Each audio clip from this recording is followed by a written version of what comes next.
What's going on, guys? Welcome back to another episode of the Melanin Money Show. We are really excited about today's episode. We know it's going to be jam-packed with value, a ton of gems. We got a chance to talk offline for a few minutes, and Carter had to put the brakes on it so that we could save some of the sauce for you guys. Save it for the people, man. We got to save it for the people, bro. It was coming in hot. And so we got a really special guest today. I think you're gonna learn a lot from. I know you're gonna learn a lot from her because we were learning a lot just in a short period of time before we got the show started. So we are excited to get the show started so that she can take over and tell you all the wonderful things that she has going on, and you can learn more about her. So with no further ado, Jatali, how are you? I'm great, thank you. Thank you for having me. I'm so excited to be, on the other side connecting with you guys. Awesome. Doctor. Yeah, I was just about to say that. I'm like, yo, the doctor. Put some respect. Dr. Jatali Bellanton. Yes. Thank you. So excited to have you. I'll be honest. You have a really crazy dope background. Okay. And this is coming from a certified financial planner. So one finance, woman to the next. So you got into investment banking at 15, right? Yeah, so I started out as taking a career advancement program at 14, 15 years old. And from even then, I knew I wanted to get into finance. And so I interviewed with Goldman Sachs, Deutsche Bank, Credit Suisse First Boston at 15.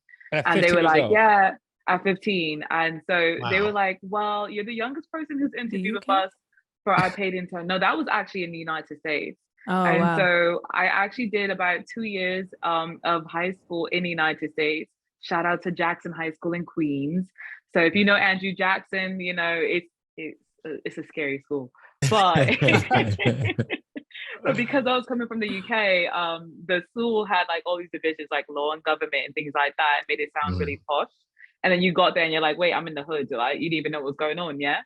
And so I did 2 years of high school here. And when I was doing that, I knew I wanted to go into finance because my stepmom was bad with money.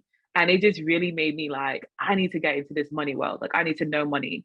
And so although I was the youngest person who was interested in that space, they were like, well, we can get you at 16 for your paid internship. And so for me, even though I knew it was borderline insanity, I was like, okay. And so I patiently just did everything I had to do. And to make sure that by the time I was 16, I was in a position to do my paid internship. And then they kept me. And so it was really cool because they were like, well, you're going to be graduating early. So do you want to just, maybe start working with us? And when you're leaving school early, just come here and, do the rest of the day, do half days. And so that's how I started. But I just really dove in. I really just leaned in because I was around these people who were multimillionaires, billionaires. And I was seeing the money they were making. And I was also realizing that there were these things like budgeting issues and things that I was like, wait, this is a problem. And I was learning about venture capitalism and I was learning about startups and options trading and ETFs. And so as I started learning about this world, I was just like, wait, sky's the limit, right? And for a long time, if you had asked me if I was going to become an entrepreneur, I'd be like, no, heck no. I love corporate world. I love having a boss and someone telling me you're doing amazing, keep it up. And, I really did. I, in a sense, was a worker bee without realizing I was a worker bee. So the little crumbs that they would give me, I was so appreciative of it because in a way, it kind of framed me at a time where I was learning who I was becoming. And I just knew who I didn't want to become. And that allowed me to kind of avoid the pitfalls of what my mother figure was going through when it came to money and her relationship.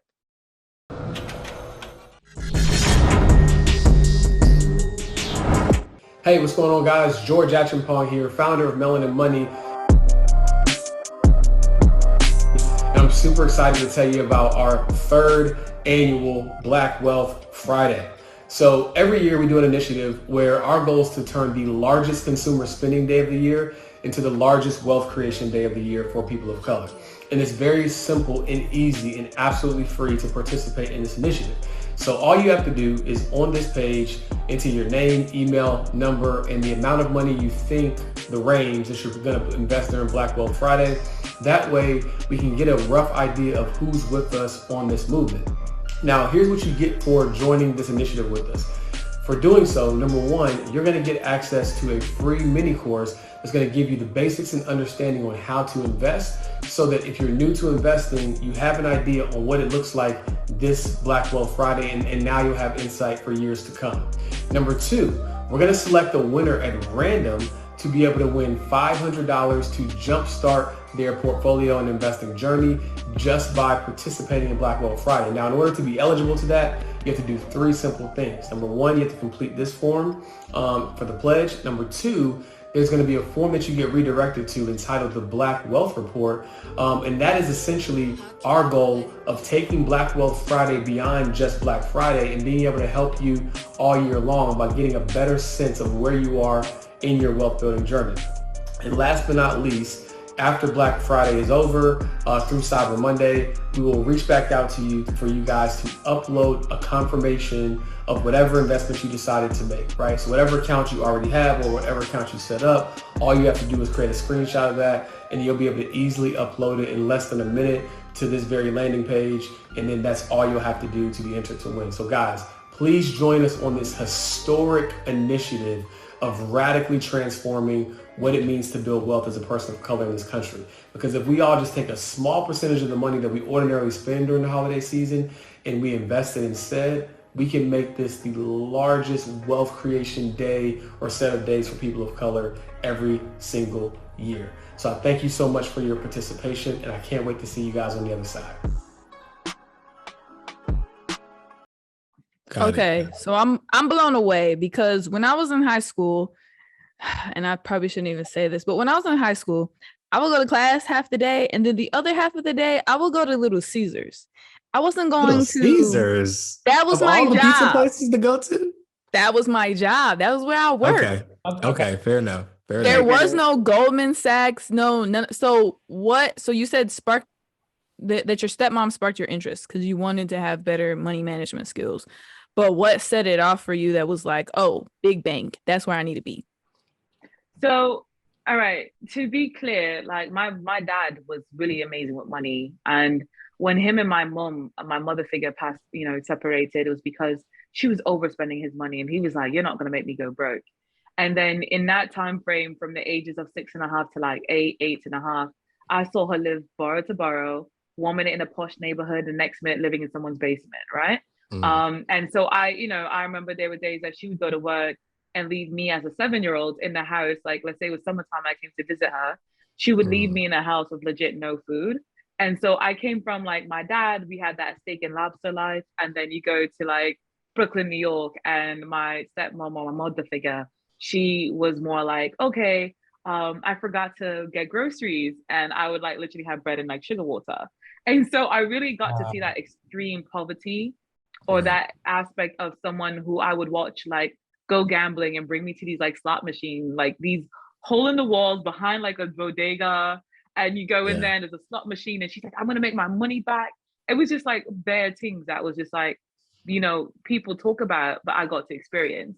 And so just seeing that raw nitty, there was this program called the Development School for Youth, DSY, which I'm not even sure if it's around any longer, but they came around to a few different schools. And when they came, and I actually came across their program through one of my cousins whose school they went to. And I was like, you know what? This looks really interesting. And they're like, oh, they'll teach you business etiquette and things like that. So I reached out to my dad, and I'm like, well, I know you taught me a lot of these basics. Could it hurt to do it? And he was like, well, it says it's going to put you in a paid internship by the time you're done. And so when I submitted, they were like, well, we don't have anyone this young, but if you interview well, we'll think about it. And so when they took me onto the program, I ended up being the youngest person to join the program. And when I first started, I was 13 years old. But like even at 13, I just knew, like, I knew what the struggle life could be, right? And I knew what I did not want to be.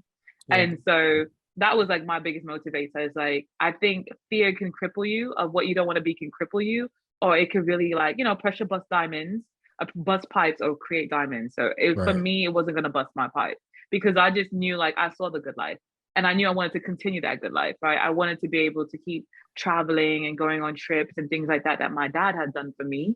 But I also knew that I had a parent that was showing me that there is a whole other side, and you can't depend on a particular person or a human being to sustain your lifestyle, because at the end of the day, nothing's promised to you.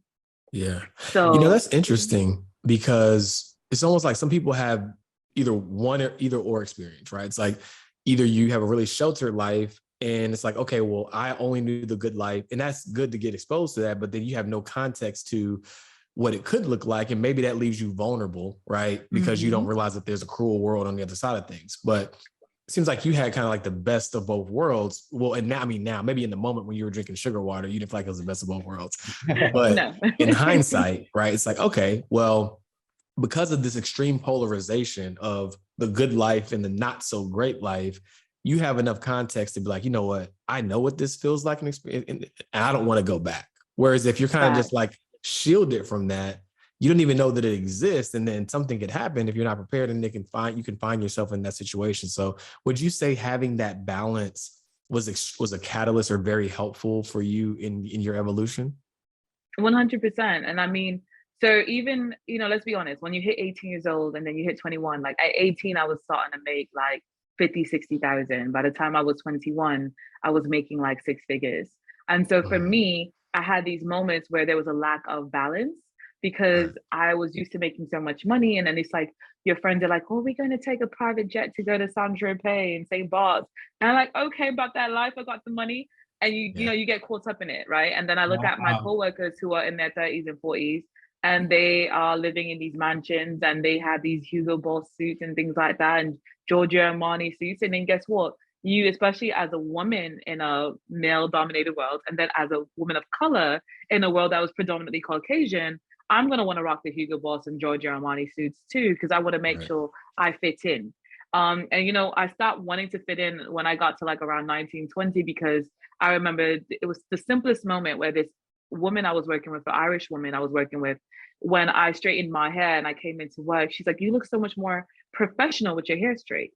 And I was like, the next day I came back in, my curls were back out, right? And because there's just enough Black Panther in me that I was like, yo, look, fam, what are you talking about? But those were the moments that I started realizing, like, wait, there is a disconnect here, and there's something that's missing. And then I also realized I was a bookworm. Like, I didn't really know a lot of people of color who were in the finance space. It's not like now where there's Credit Suisse has diversity inclusion parties and events. Where all the people of color can link up and meet each other. Like back then, it was like on my floor. I mean, literally, even when I transferred to the UK, it got worse. But on my floor, there's like maybe one or two other people. And they were like in their 60s and I was in my 20s. And it's like big disconnect. And even when I left investment banking, and then eventually I went to forensic accounting, I remembered like for almost a year, I tried to be like, I ran a medical doctor's office. I was a secretary, just trying to like thinking I was going to do light work and be able to figure out what I want to do next. And then I was like, wait, secretaries work harder than like even the boss. And I was like, wait, this is like bare work. And there's this misconception as to what it means to be a 9-to-5 or a secretary or paralegal or these things. And then being in that space doing medical billing and all that, I was like, wait, this is a lot of work. And if I'm going to do this much work, I might as well go back into the corporate space and make some dollars, And entrepreneurship wasn't discussed like that back then. Now it's like everybody in that moment's like, oh, I'm an entrepreneur, but it was like, to me, that was like, what is an entrepreneur? I didn't really have a lot of entrepreneurs in my family. And so I'm West Indian and West African and mixed with Italian, right? And so the West Indians, they tell you doctor, lawyer, attorney, doctor, lawyer, educator. Are you going to become a teacher, a professor, get your degree, get a PhD, or you're nobody? Then you go to West Africans or the Africans. They say, if you're not a medical doctor, if you're not a teacher, if you're not an accountant, if you're not, they all have the same. And then you go to Italians and it's the same exact formula. Become a doctor, become an attorney, are you a barrister? And so I was kind of pigeonholed into believing like I had to get my PhD, not because I wanted it, but because I had to get it. And so for years, I was like in the soul in a rat race and pushing against the grain. And now it's interesting. It wasn't until I became an entrepreneur and I realized, hey, my PhD might actually help me on an educational level to help more people, that it made me be like, oh, I want to get my PhD versus feeling like I was obligated to get it. And so just that deconstruction of my mind, like I had to deconstruct to reconstruct and decide who I was going to become, and ignore the West Indian, the West African, and the European sides of my family who are literally legit telling me like, yo, fam, if you don't have these degrees, if you're not this person, then you're nobody. Because entrepreneurs, in my family and in those cultures tend to be considered to be nobodies, because it's like, oh, like, what is your job? And your parents are lying about what you do sometimes, but they're like ashamed, you know, depending where you're from. And like, I remember I had a cousin who was in med school and transferred to, she was in med school and transferred to law school. And just because she wanted to transfer from med to law school, her family were like, we're going to disown you.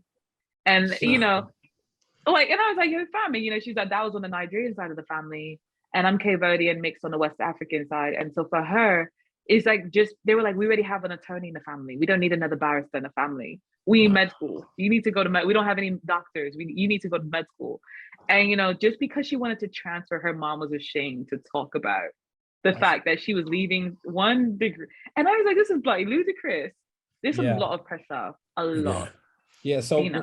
with that being said, right, because I feel like so many people get caught up in this sunk cost fallacy, like, you know, where they have 4 years of high school and then 4 years of college and then, you know, 3 years of med school, or, you know, 4 years to get their PhD. They become so addicted to their degrees. They feel like they're in too deep. Even if they're not happy, they're not going to make a transition because they spent too much, whether it's time, money, resources, and a part of their identity, right, is tied to that doctorate or that PhD. So I'm just want to be aware of, how did you successfully make the transition from having all these degrees, having this job at, you know, one of the top banking firms in the world, having your PhD now, and kind of letting all that go to move into this entrepreneurship realm? What's going on, guys? My name is George Acheampong. I'm Jacqueline Shattuck. And I'm Carter Cofield. And we are the founders of Melanin Money. And the reason why we started Melanin Money is because we know that there's a great disparity when it comes to building wealth among people of color. We have a tremendous mission that we want you guys to join, right? Every single year, we want to help at least 1,000 people improve their net worth by $100,000, which will create $100 million of new Black wealth every single year. Can you imagine $100 million of new Black wealth every year? As it stands right now, for every $1 that a white family has, a Black family has a mere 10 cents to match that dollar. We want to increase the wealth in the Black community so that we can have equal opportunities. Simply put, we're about closing the wealth gap, and it starts with you. So, see you inside. So, two things. One, I will say, one of the things I tell my mentees all the time, before they even ask me to be their mentor, I'll say, go grab the book, Breaking the Habit of Being Yourself by Joe Dispenza. So around the time that I was making this shift, I got that book and I read it. And that book was, for me, like, crucial. It came at a crucial time where I had become a mom. I was a new mom. And I had this imagination that I was going to be a hands-on mom and have this amazing career. And I was going to be, doing all these things. And when, for me, I realized, like, they still expected me to work 20-hour shifts as if I didn't have a baby at home. It was like, wait, hold on. This is not sustainable. I don't want a stranger raising my child. And so, in that moment, and then I also, every time I would think about entrepreneurship and I would say, hey, I want to create Kids Food Bank. I want to do this, I want to give back. I would have people who were in the corporate space that I respected tell me, nah, don't buy into the hype. Don't drink the Kool-Aid. You're going to work more hours by being an entrepreneur. If you're going to be broke most of the time in the beginning, but they don't talk about the fact that if you can get past that broke part, if you can get to the end of the rainbow, that there really is a pot of gold. Yeah. But it's all about what is your work ethic and how much energy you're going to put into it. And so my first shift was really just putting the 20 hours I used to put into that corporate space into myself. And as I started to yield results, actually congratulate myself for those results. So if I had, like, when I started doing wholesaling and real estate, I was like, okay, if I got 15 no's, but I got one yes, making sure that I congratulated myself and realized, guess what? Those 50 no's were $0, right? They didn't charge you anything. It might have just been your phone bill that you had to pay to make those calls. But that one yes is $30,000. That one yes is $15,000. And so focusing on that versus the negative. And then also just making sure that I realized, like, one, that if I didn't believe in myself, how did I expect anyone else to believe in me? And so when I kind of shifted that thought frame and realized, like, okay, you're not believing in yourself. Do you put 20 hours into your own work? And so when my mentees, the second thing I always tell my mentees is, like, don't come over here if you're not ready to do the work. If you're not ready to lean in and have your eyes bleed, and do it till you feel like your eyes are gonna burst and you're crying because you're tired, then you're not really ready. And I tell my Yeah. man, and they be like, "But Jatali, that's not." I'm like, "No, that's life. Like legit, for you to get to the point where you can go on vacation and get the first class flight and have the nice 5-star hotels, you're gonna have to go through this intermediary phase where you're gonna literally legit be like, yo, coach on the back of the plane, and your eyes are gonna be bursting, and you're gonna be doing the work, and you're gonna be putting in that energy. And if you're not willing to do it, then maybe entrepreneurship is not for you. Stick to your 9 to 5, and 9 to 5 is fine as long as you're making that money. Yeah, just don't sell yourself too short, even in the 9 to 5 space. So if you're going to stick to 9 to 5, negotiate a higher raise and stop complaining, because you're still doing the hours even in the 9 to 5. I don't know many people who work 8 hours and stop exactly on the clock. They ain't making that much money. That's a fact. If they doing that, they ain't making that. If they doing that, they're not making it. They're not making that overtime. Yeah. They're not really, you know what I'm saying? And even then, you take the work home. And we don't realize, even with that 8 hour, when we stop the clock exactly at 8 hours, we go home and we spend 1 to 2 hours complaining to our family about our day that we just had and our coworkers and whatever happened. So then you still technically, that's 10 hours in, right? You get to work, and then it takes back. Yeah. Now we at 14 and with no commute. Yeah. No, it makes and then you add a your lot of commute. sense. So when you add the commute in, especially like if you're in New York, the average person is doing 45 minutes to an hour to get to work, 45 minutes to an hour to come back home. So that's 2 hours. So you're 2 hours to get to work, 8 hours in the office, probably 9 hours if you add lunchtime. So now you're looking at 11 hours, and then you add the 2 hours that you complain about it when you're at home. That's still at least 14, 13 hours just on one day that is going to that. And you're supposed to be getting 8 hours of sleep. Jesus. So when you take that same insanity and you put it into yourself, yo fam, there's no way you can lose if you put that same insanity into yourself. Complain about your own damn business branding yourself and watch your numbers go up. That's a fact. And I'm glad that you were real about it, because we see so much stuff now about like soft life and quiet quitting and all of this stuff, which, okay, cool. But like, if you really want to get the success that you believe that you're entitled to, like that's not the path. Like it just isn't. And like I don't want to say I get it. I see so many people talking about it. I'm just like, well, one, as a CEO, I'm just like, I wish somebody would be quiet quitting and they get paid, first and foremost, right? But secondly, I'm just like, those would be the same people complaining about where they are not, but the whole time you're quiet quitting and everything is soft life. And it's just not reality. Obviously, we're all working towards a life where we can have this autonomy and this freedom and all that kind of stuff for sure. But there's a process. Like the road to passive income is the furthest thing from passive, right? And I don't even believe in passive income in and of itself. It's like there's varying degrees of activity. So I'm just so glad you said that. It's so refreshing, because right now I feel like everybody is just like, it's so easy and life should be a breeze. We're whipping off band-aids on over here. Like all my mentees already know, like, if I'm not gonna put more energy into you than you're gonna put into yourself. That's a fact. And I'm not gonna allow you to slack because I don't slack. You know what I mean? And when I do slack, it's because I've earned the right to slack, right? And so my biggest thing is understanding, before I was 21, both of my parents had passed. So by the age of 21, knowing that now I have a kid, what if that's my legacy, where before my child is 21, I'll be gone? So I operate from that space of like living trust, right? Insurance, life insurance, business trust, understanding that, hey, any minute someone could be a hater and try to sue you. So you have all your businesses incorporated, all your real estate under the same trust, so that once they know that one trust, now they can just attack everything and ruin a legacy that you were creating at one shot.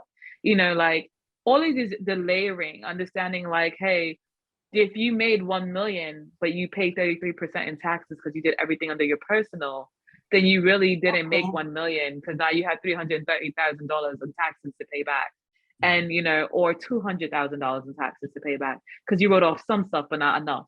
And so then meanwhile, you're looking at the Apples of the world and the Googles of the world, and they made like billions of dollars and they paid 0%. If anything, they had the government giving them more money to continue the work that they're doing. Right. And so for me, that is how we stop the generational curse of, oh, only one generation made some money off of what you did. The second generation don't know how you made it, but they might have a little bit of it. And so I operate from a space, and like, that's the thing, like I always operate from that space of understanding that my son, he might be 18 and I'm gone. If you leave him $10 million or $10 million in debt, and he doesn't know how to manage it, because let's be honest, when you buy real estate, if you have all these mortgages open, then you're leaving your child debt as much as you're leaving them assets. And so if they don't know how to manage the real estate rentals, if they don't have control over your property manager, if you don't teach them the financial literacy basics or how to trickle the money out and have like a living trust where it's like, okay, I might be gone, but by the time my child is 30, there's another 10 million being released to him. By the time he's 40, there's another 50 million being released to him. You know, it's just changing the mindset, because that's what Caucasian people do, realistically.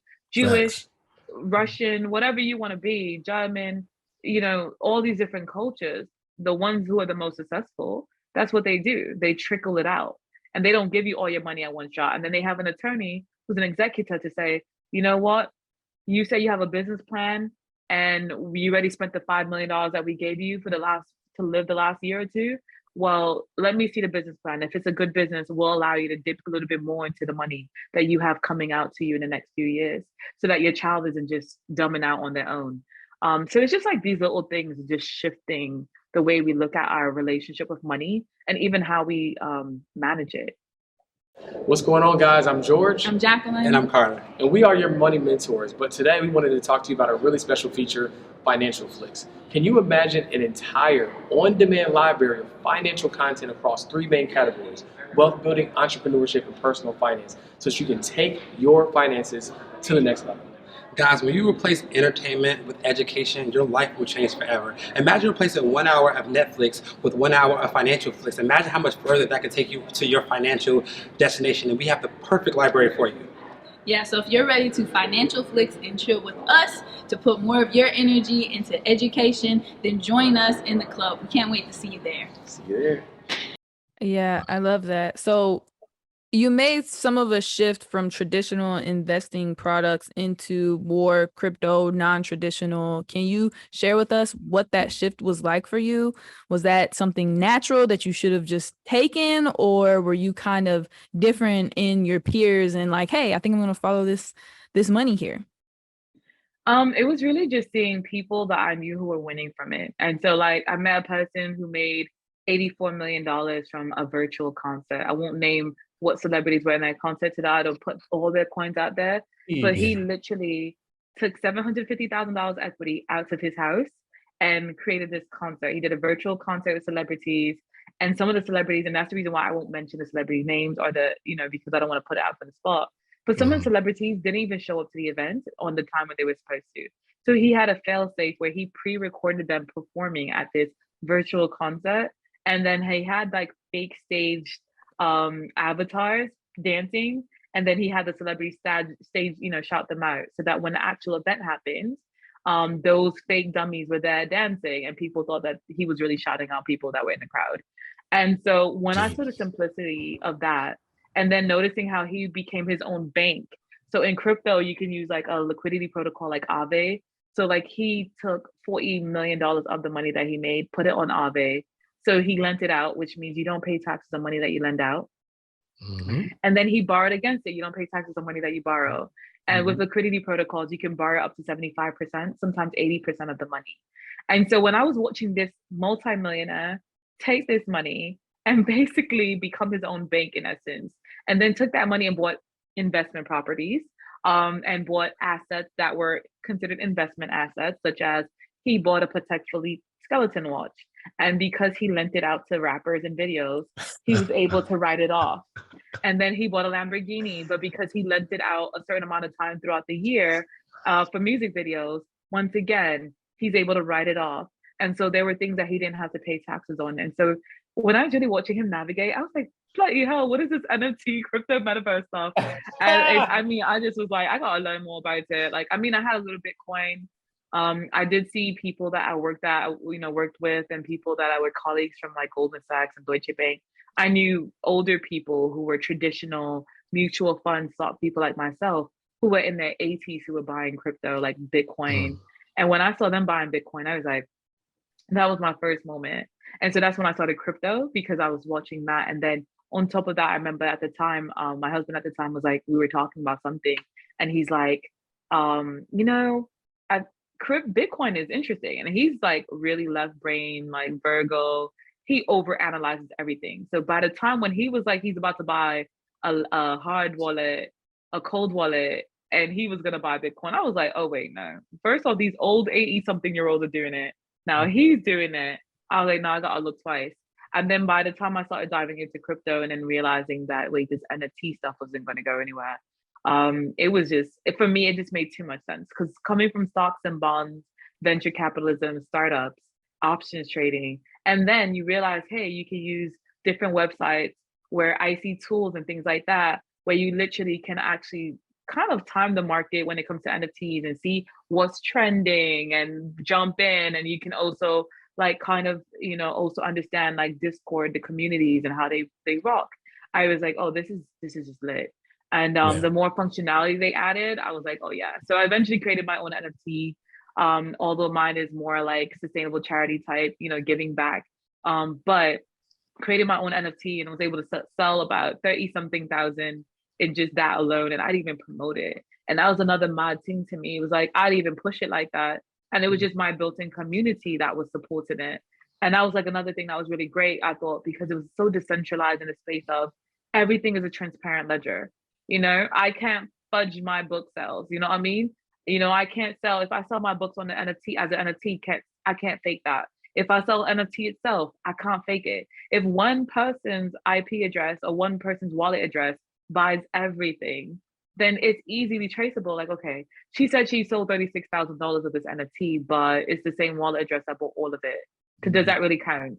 But, in the book industry, like, let's be honest, a lot of these publishing companies, a lot of these music industry companies, they're buying their own clients' tracks so they can fudge the numbers so that they can get that next payday for their client. So part of the budget when you have a new artist or have a new author is buying $1 million worth of their book for them so they can become the New York Times bestseller.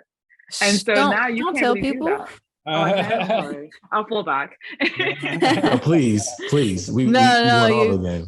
Yeah, you're keeping it like 1000% right now. So quick question about the crypto market. So it's obviously no surprise, stock market's taking a heavy hit this year, and so is crypto NFTs. And so what are your thoughts on the correlation between the two? Because a lot of investors felt like, crypto market is somewhere that I can get, some non-correlated assets and it'll be great. And then you look at this year and it's like everything's down pretty heavily. So what are your thoughts on the correlation between the stock market and crypto market? So 3 things. 1, keeping in mind that when you look at the correlation, the same people in big bank stock market, while these markets are crashing, they're the same one buying billions of dollars of Bitcoin, millions of dollars of Ethereum, and jumping in right now. Cardano. In fact, Pelosi and all of these, there are websites that you can go to see people who are in Congress, what they purchase when it comes to crypto. And they're buying Cardano, they're buying Solana, so they're, even people in office are buying these tokens and stuff like that. So 1, the stock market going down and the crypto market going down, a lot of the people who are the major big guys in big bank who are buying it up in the stock market are buying it up in the crypto space too. The biggest difference is with this space is that 1, transparency, you can see when they sell, you can see how much they're selling off the bat. It's not like a delay. It's not next quarter. It's not at the end of the year, like in the stock market. It's immediately that you get to see this bank bought this much under this wallet address, and now they've sold this much under that wallet address. And so that's one of the coolest things I like about it, and the difference in the two worlds. Another thing that I would say is different is that even with the NFT space, certain NFT projects are still popping, are still doing their thing, like the Bored Apes and certain things. They might be more expensive to jump into, but then there's still small little flips and little paydays that you can still do, regardless of how bad the market is. But the biggest thing I think impacting both markets is that we're overdue for a recession. Right. When you look at, the whole time of this COVID and everything that's been happening, we were talking about a recession before COVID happened. Right? We were talking about the Great Depression. The British market started suffering. We started having the Brexit issue over there. And just like when the Great Depression happened, people don't realize back when the Great Depression happened back in the day, the British market crashed and then the United States market crashed. Right? And then, so now it's like even 2008, when you're looking at the market crash, once again, we never fully recovered from that. There was still a lot of rubbish happening in the industry. We still have a lot of people who were losing their properties. You know, there were all these companies doing pre-foreclosure foreclosures. Wells Fargo was being called out on the fact that they had all these illegal foreclosures on people's properties and not really giving them a fair shot, telling them you don't need an attorney, just come, you know, fill out the paperwork with us. And then meanwhile, they had their own algorithm and numbers that they wanted you to basically put in for you to actually keep your property. And many people didn't have the money to afford those attorneys. So then COVID happened, and then we created this whole bubble of, you know, no one can be kicked out. If you're a property owner, then if you have multiple properties, we're giving you enough money for the first property, but not for all the properties. And then you had people who were abusing the hell out of the system, who literally went for almost 2 years and not pay rent. Okay. So now you have this about to burst, right? Because I mean, how many more PPP loans and things were the government really going to do? They print money for themselves. They print money to give to Ukraine, but they're not printing money for us. Not like that. They don't even want to give us reparations. So if you're not giving us reparations, and you know, it's like, okay, if they finally do give us $100,000 each per human being, we don't even have the financial literacy to know what to do with that and how to magnify that money to make sure that as a community, it goes further. So we don't do cooperative investing. And then next thing you know, during COVID, a lot of us became these new millionaires, e-commerce millionaires, right? And so once again, you have very rich, very poor. Then you like Gotham. I don't know if you know about what's happening in New York and around the United States in regards to, you know, second-degree murder charge. Until your court date, you're free. You pay your bail and you're free. If you commit rape and a lot of other things like graffiti, whatever you do, instead of going to jail now, because they're like, oh, you know what, with COVID and all these diseases, you guys can just get released, pay your fine and be released back into the streets. So it's like we're living like in a modern day Gotham City. What's up, guys? Congratulations on joining Team Black Wealth. But we'd be remiss if we didn't give you a uniform as an official player on the team. So head over to shop.melanedmoney.com and grab your official uniform for Wealth Builders of Color. We'll see y'all in practice.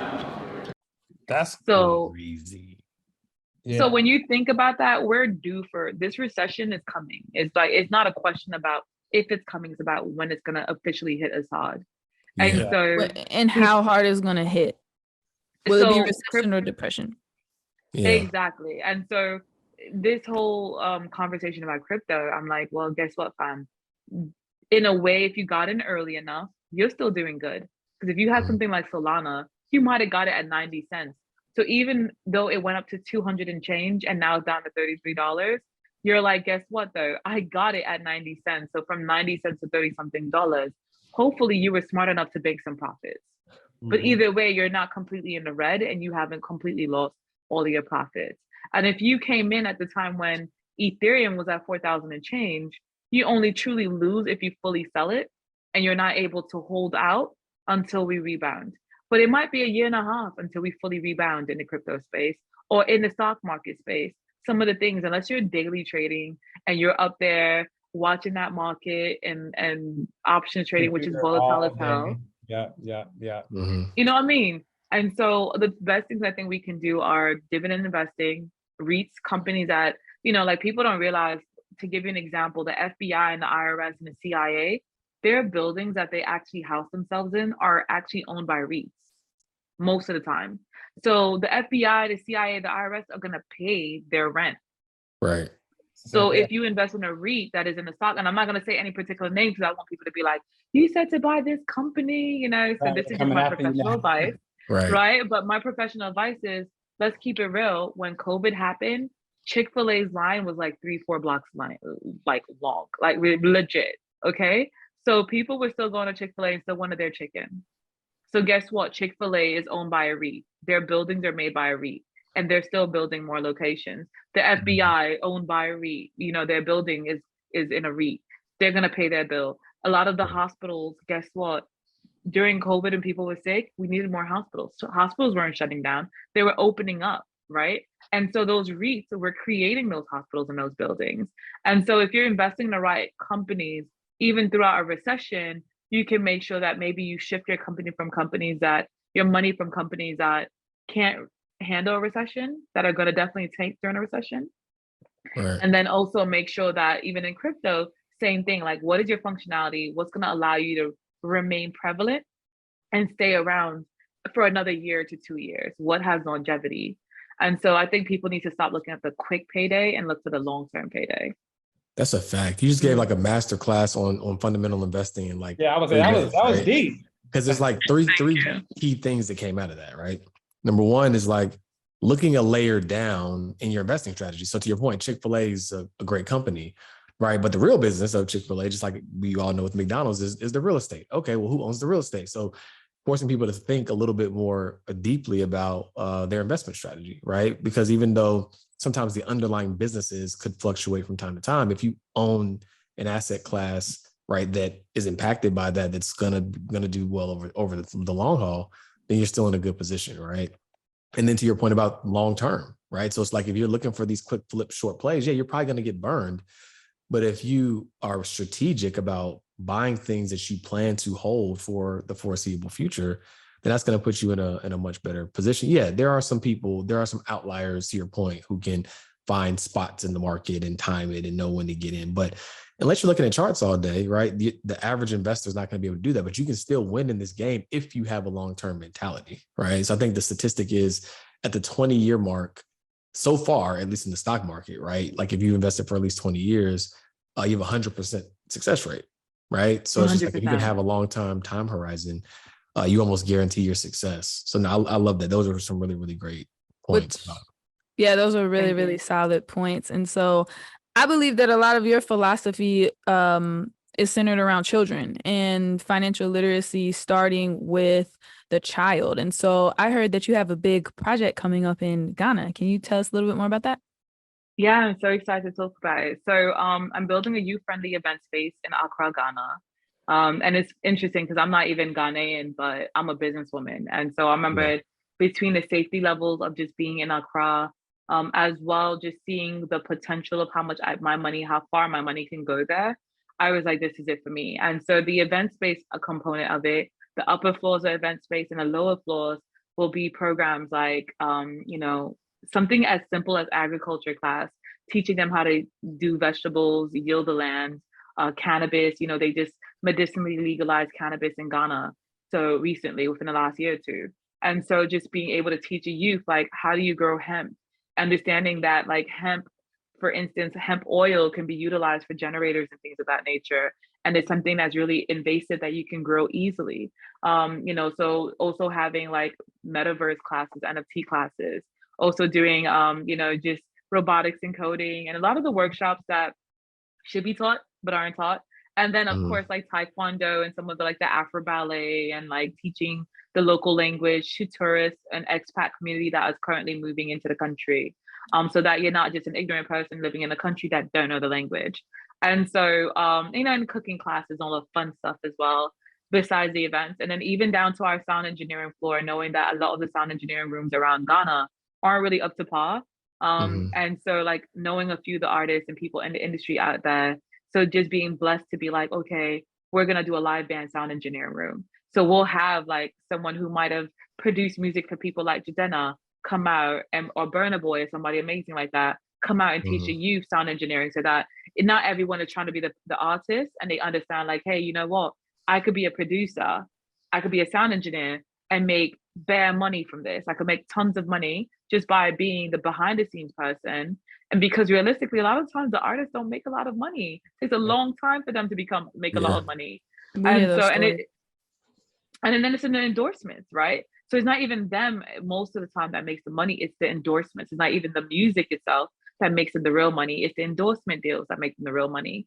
And so with that said, just teaching our youth out there different ways that they can do things. And what's really special about it is that we are teaming up with people like Ellie Talks Money and other influencers to make sure that like EYL, where we're actually going to have courses and all the things that we teach in person in Ghana, have those virtually so that we can have people worldwide be able to purchase it. And so our sustainable charity aspect is that for every event that we hold in the space, we're going to take 10 to 20% of it to actually donate for local youth who can't afford the programming to attend for free. And that's like so important to me. Like you said, children are so important to me. Like I have an infinite amount of patience and love for youth that I just don't give to adults sometimes. Because sometimes I'd be like impatient. I'd be like, yo, fam, if you're this old and you don't know this, I'd be like, yo, don't even talk to me. But you know, all jokes aside, when it comes to youth, I just feel like if you give them the tools, there's nothing that they can't do. And when you look at the Nikola Teslas of the world, you know, a lot of the greatest minds, you know, if you read certain books like, you know, The Richest Man in Babylon, and you read certain books, the theme that you're gonna read, you're gonna notice is that oftentimes it's somebody who just needs a chance. Yeah. They just need that education. So true. So, and I'm actually really excited about that. I want to talk offline and learn a little bit more about that project. I'm actually half Ghanaian myself. My mom was born here. My dad was born there. I've been there like four times, and I own 2 properties over there. So I'm so excited to see the growth and the things that I was able to get exposed to as a kid, people now recognizing like the opportunity that's out there. So really, really kudos to you for what you're building out there. Thank you. Can I do one plug? I just want to mention one thing, like absolutely. Real estate wise in Ghana. I just thought it was so crazy when I was doing the shift. People think like Ghana or in Africa, they don't realize how rich the people can be.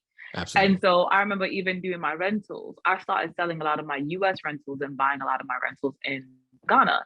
And my friends were like, why are you doing that? And I was like, do you realize that for the amount I renovate something here, by the time I'm done, especially like Florida, Michigan, certain states, I might be getting $1,500 if I'm lucky. But then the average rent you're going to get in Ghana, especially in the like places where you have that marble and granite, you know, when you're like Laboni, some of the more fancier areas, you're going to get $15,000 to $5,000.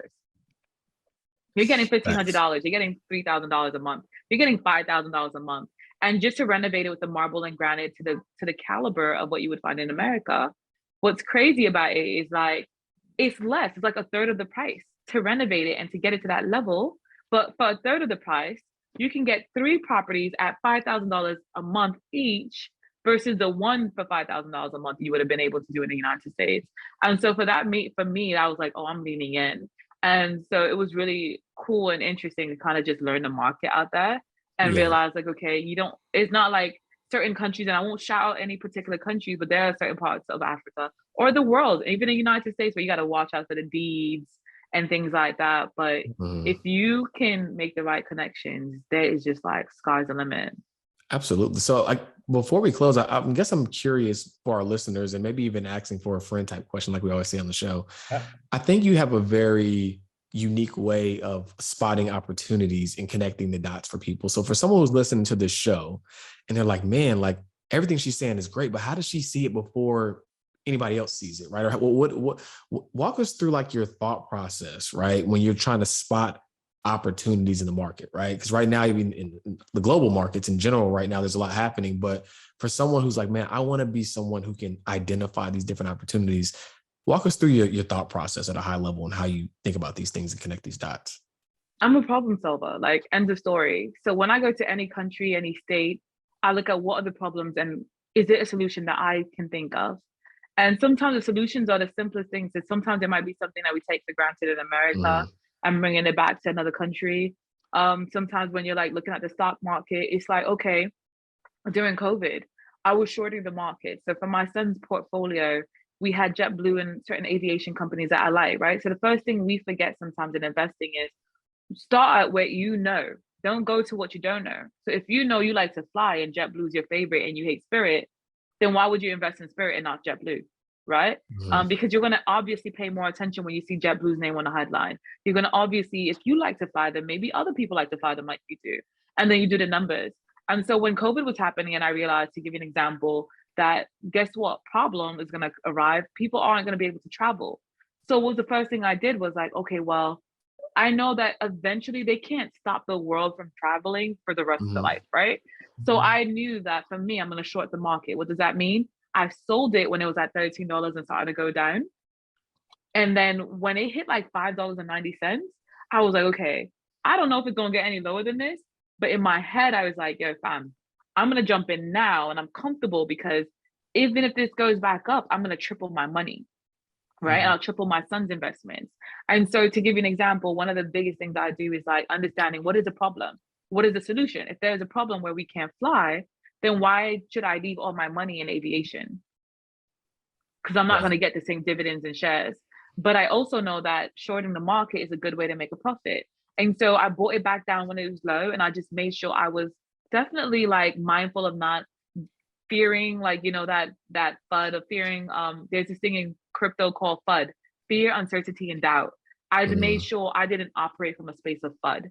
I don't let fear, uncertainty, and doubt make me be like, in my head, there was no doubt in my mind that we were going to be able to fly again. So I didn't let the thought process of, oh my God, it's been almost a year and a half, we can't get on a plane, make me feel like I'm going to sell it again. And sure enough, JetBlue then went up to like $15, $14. And I was able to take something that I bought for like $5.90. And then when I saw its high, just doing that market research and being able to know, okay, well, you know what, it averages at this.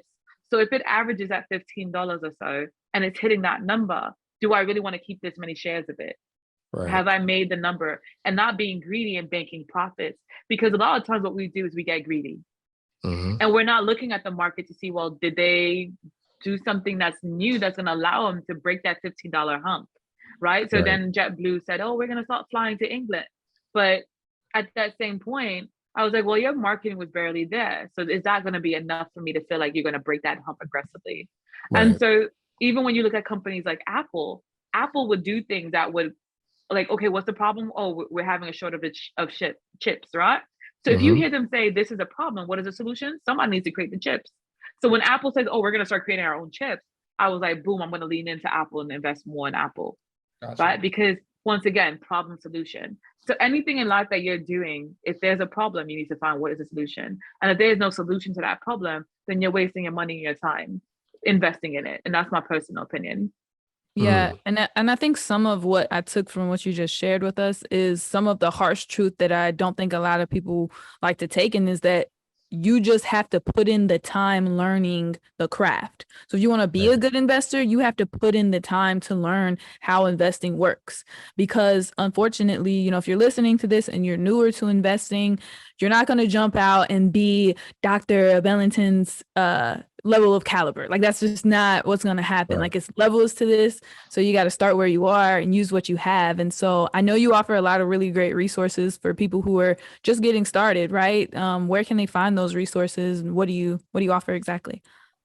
So one of the things that I'm definitely in the middle of doing is, as of 11/11, my masterclass that I do for crypto, I am no longer going to be doing it one-on-one anymore, because I did it burnt me. It was intense, because I had like 5 professors working with me, and I thought that people were going to go after them, and they were like, no, we want to wait for Dr. Bellanton, and I didn't see that coming. And so what I did now, I teamed up with Thinkific, which is the same platform that Ellie Talks Money is on. And, you know, I was looking at Teachable and Thinkific. Teachable is Terry Ijoma's platform. And I was like, you know what? Thinkific was the way for me to go. So as of 11/11, my crypto masterclass, which is the first one we're going to release, will be on there. And eventually I might release some other workshops like real estate, how to develop from real estate, develop from scratch, or real estate syndication deals, and teaching those kind of basics. But for now, that is going to be the first thing publicly outside people can do. Starting off this end of this month, around the time of InvestFest, October 31st, I will be definitely, which is headed up by EYL, shout out to them. I'm going to be doing my Discord. So I have a Discord. It's called BMU Meta. So B as in boy, M as in man, U as in up, Meta, META. And what's cool about that is we're going to be putting like tips and things to watch out for and articles. I will say I'm not a big fan of telling people what things to purchase. That's not me. But I will teach you how to figure out what to purchase for yourself, and teach you about stop losses and how to make sure that if you're not paying attention and something dips beyond a certain amount, you can make sure that you're not, you know, left holding the bag, and you're not like in a GameStop type situation. But yeah, so my Discord is definitely gonna be something I'm gonna be way more active with. And if anyone doesn't know what Discord is, think of it as like WhatsApp, but with bots, so you can protect your following and make sure that, 1, people don't know your mobile number, 2, you can have less fake double up pages and people in there. And there's just so much autonomy, and AI can support you as a person to connect more with your community. And so I'm really a big fan of the Discord platform and what it allows you, the amount of control it allows you to have in communicating with your community. And those are going to be the two main things. And outside of that, of course, the event space is more speaking engagements and just being more human, and posting more on my social media, which if you guys are not following me at Jatali Bellanton, there are, of course, fake pages out there, so be careful. And so JATALIBELLANTON. And then there's also BME Meta. Yeah, we'll link to everything in the show. Okay, notes. brilliant. BME Thank Meta, you. your Instagram, and anywhere else they can find you. But this was dope. I was quiet a lot because I was taking notes on my computer. If y'all wasn't paying attention. You know what I'm saying? Thank you. So this was fire for me, extremely helpful. So I know it's gonna be helpful for our community. Well, thank you for the love. It's humbling. I'm always happy to connect with my melanated people. I just love the name of the pod. I just love the name of it alone. Oh, and January, I'll let you guys be the first one to officially know it. But first quarter next year, January, I think it's 1-2-3-2023. I'm releasing a video podcast, and it's going to be about parenting. It's a parenting with a twist, parent to parent or not to parent, basically. And, basically having these real raw conversations with people in regards to parenthood. So I'm really excited that that's a project that will be on the Earn Your Leisure YouTube channel. Oh, nice. Nice. And so that's going to be, that will be the first official new baby I'll be birthing for New Year's Eve.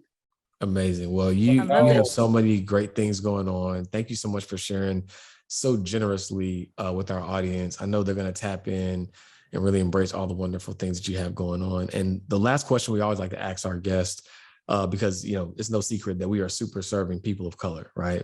What does being a melanin millionaire mean to you?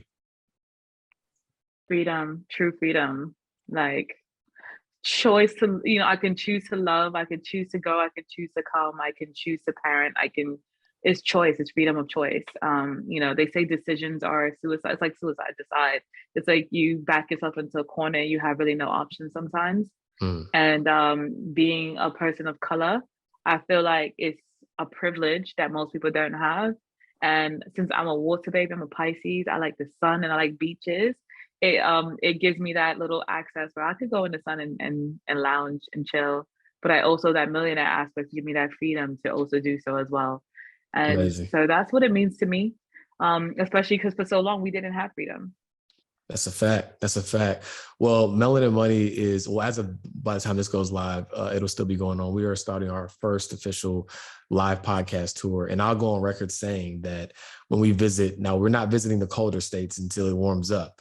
But when we make our rounds to Chicago, New York, DC, you'll probably be the first guest that we have back, because we haven't done a repeat guest yet. Thank you.